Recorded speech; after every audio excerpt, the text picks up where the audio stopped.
Rivaldi Bauwo berpeluang besar dipatenkan Persebaya.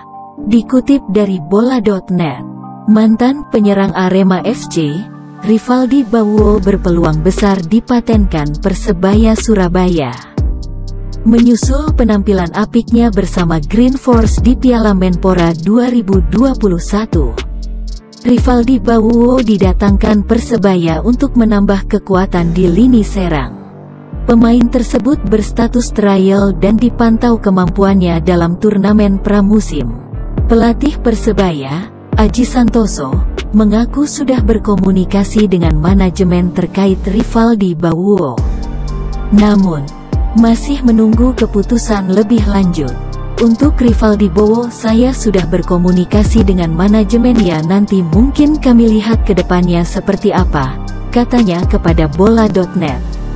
Tetapi yang jelas pemain ini cukup bagus, imbuh juru taktik asal Kepanjen, Kabupaten Malang tersebut.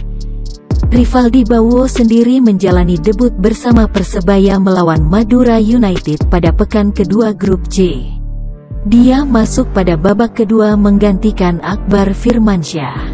Meski hanya bermain sebagai pengganti, penampilan Rivaldi cukup memuaskan. Dia menciptakan 2 peluang emas ke gawang Madura United kala itu. Meski hanya bermain beberapa menit, tetapi dia cukup membahayakan pertahanan lawan, jelas Aji usai laga kontra Madura United.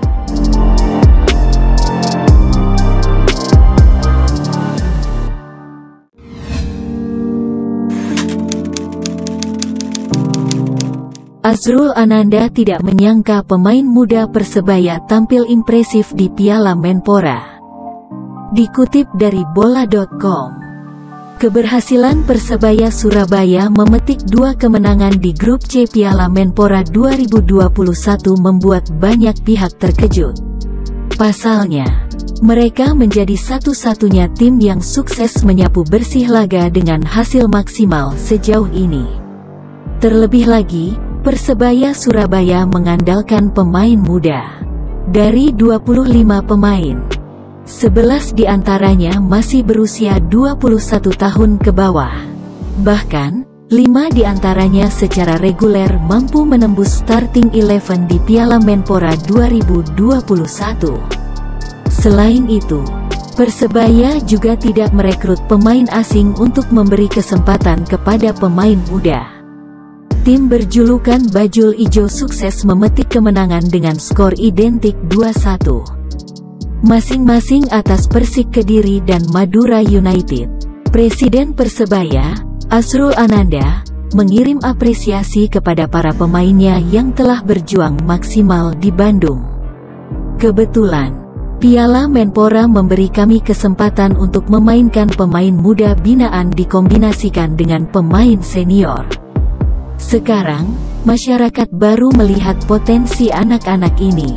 Tapi, kami juga tidak menyangka sehebat ini, kata Azrul. Kami bangga dengan mereka, apapun hasilnya. Minimal dari 2 pertandingan ini, kita bisa melihat bahwa Persebaya Surabaya punya masa depan cerah. Investasi pembinaan yang kami lakukan sejak 2017 mulai menunjukkan hasil, imbuh pria berusia 43 tahun itu. Apa yang ditunjukkan Persebaya Surabaya merupakan hasil kerja pembinaan yang telah dilakukan selama bertahun-tahun. Sebab, klub asal Kota Pahlawan itu memiliki 20 klub internal yang bertarung dalam kompetisi internal. Alhasil, para pemain muda sudah terbiasa dengan persaingan dalam sebuah kompetisi. Atmosfer itu pula yang membuat mereka ditempa dan bisa beradaptasi dengan skuad senior. Dari 11 pemain muda, 7 diantaranya merupakan hasil didikan kompetisi internal. Mereka adalah Rahmat Irianto, Koko Ari Araya, Rizky Ridho, Zulfikar Ahmad, Akbar Firmansyah, Diki Kurniawan, dan Marcelino Ferdinand. Lalu, masih ada 6 nama lain yang juga merupakan jebolan klub internal Persebaya yang telah berusia di atas 21 tahun, di antaranya adalah Satria Tama, Andika Ramadhani, Muhammad Syaifuddin. Abu Rizal Maulana, Octavianus Fernando, dan Randy Irwan. Sebenarnya tidak ada yang istimewa. Kami di Persebaya tahu punya aset pemain muda yang luar biasa. Selama ini orang belum pernah lihat saja karena tidak ada kesempatan menunjukkan. Kalau banyak pemain asing atau formasi lama, pemain ini tidak dapat jam terbang, ucap Azrul.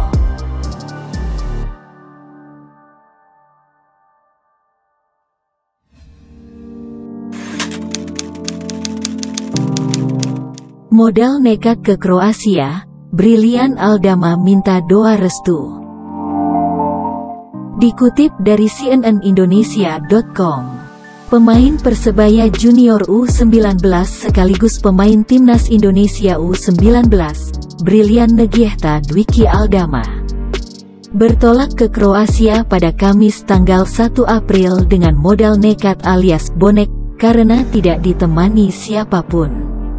Brilian terbang pada pukul 19 waktu Indonesia Barat dengan rute Jakarta-Singapura Jerman Zagreb. Waktu keberangkatan ini diketahui dari Instastory akun milik Brilian pada Kamis tanggal 1 April pagi. Pemain kelahiran Sidoarjo itu akan membela klub Kroasia, HNK Rijeka.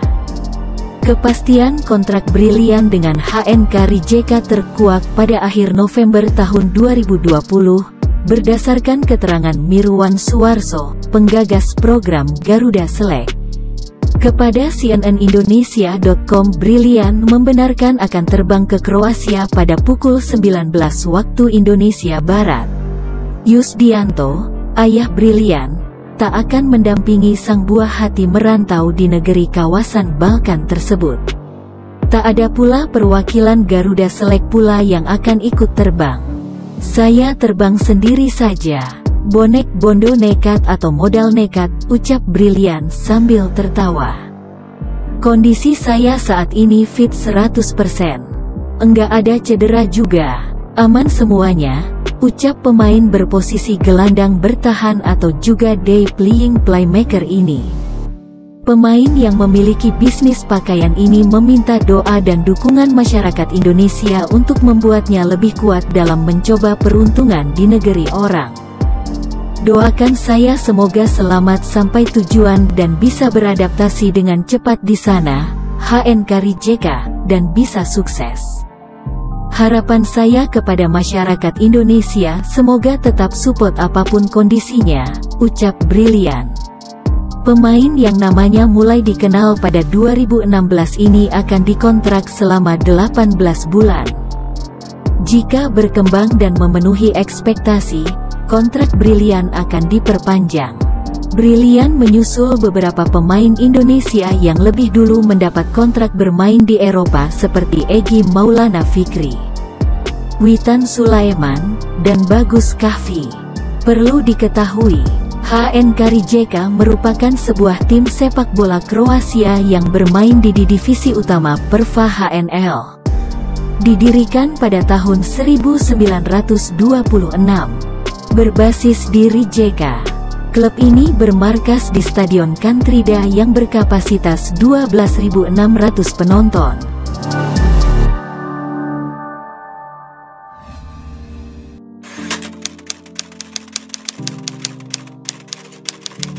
Daftar tim yang lolos perempat final Piala Menpora. Persebaya belum aman. 4 tim dari grup A dan B sudah dipastikan lolos ke babak perempat final Piala Menpora 2021. Karena 4 tim yang sudah mengantongi tiket ke-8 besar dari grup A dan B sudah menyelesaikan semua pertandingan. Grup A dan B dimainkan di Stadion Manahan Solo dan Stadion Kanjuruhan Kabupaten Malang. Dari grup A yang dimainkan di Stadion Manahan Solo, PSIS Semarang dan Barito Putra yang berhak lolos. Kedua tim menyingkirkan Persikabo dan Arema FC dari persaingan grup A. Barito Putra menjadi tim pertama yang memastikan diri mendapat tiket ke babak 8 besar usai mendapat hasil imbang saat melawan Tira Persikabo di Stadion Manahan Solo Selasa tanggal 30 Maret tahun 2021. Dari grup B, dua tim yang memastikan tampil di babak perempat final, yaitu dua tim besar yang punya historis panjang di kompetisi Indonesia, yakni PSM Makassar dan Persija Jakarta. PSM Makassar sudah menggenggam tiket perempat final pada Selasa tanggal 30 Maret tahun 2021. Sedangkan Persija Jakarta mendampingi PSM di grup A usai menang melawan Bayangkara Solo FC 2-1 di Stadion Kanjuruhan, Malang, Rabu tanggal 31 Maret tahun 2021. Persija Jakarta dipastikan menemani PSM Makassar yang lebih dulu lolos ke babak perempat final dari grup B. Sedangkan dari grup C dan grup D, 4 tiket sisa untuk lolos ke perempat final masih diperebutkan dari wakil-wakil tim yang bermain di grup C dan grup D yang dimainkan di Stadion Sijalak Harupat dan Stadion Manguwo Harjo Sleman. Dari 4 tiket sisa, Persebaya Surabaya menjadi salah satu tim yang peluangnya cukup besar menembus babak 8 besar Piala Menpora 2021. Bajul Ijo menjadi satu-satunya tim yang mengantongi poin sempurna di 2 laga sebelumnya. Tapi semua tim masih bisa menyusul apabila Persebaya gagal meraih kemenangan di 2 laga tersisa. Persebaya Surabaya mengantongi 6 poin dari 2 kemenangan atas Persik Kediri dan Madura United. Kedua tim asal Jatim itu, semuanya dibabat Bajul Ijo dengan skor masing-masing 2-1. Rahmat Irianto dan kawan-kawan masih menyisakan 2 pertandingan lagi, yakni menghadapi Persela Lamongan pada Sabtu tanggal 3 April tahun 2021. Satu laga lainnya, Bajul Ijo meladeni PSS Sleman pada laga terakhirnya pada Rabu tanggal 7 April tahun 2021. Menurut Aji Santoso, Persebaya masih membutuhkan kemenangan untuk mencapai target lolos ke babak 8 besar. Oleh karena itu tidak ada opsi baginya untuk bermain santai meski sudah mengantongi 6 poin dari 2 pertandingan. Kita belum aman jika belum menang lawan Persela. Semua masih berpeluang. Jadi saya sampaikan ke pemain untuk tidak boleh lengah. Fokus pertandingan dan berikan yang terbaik, pungkas Aji Santoso.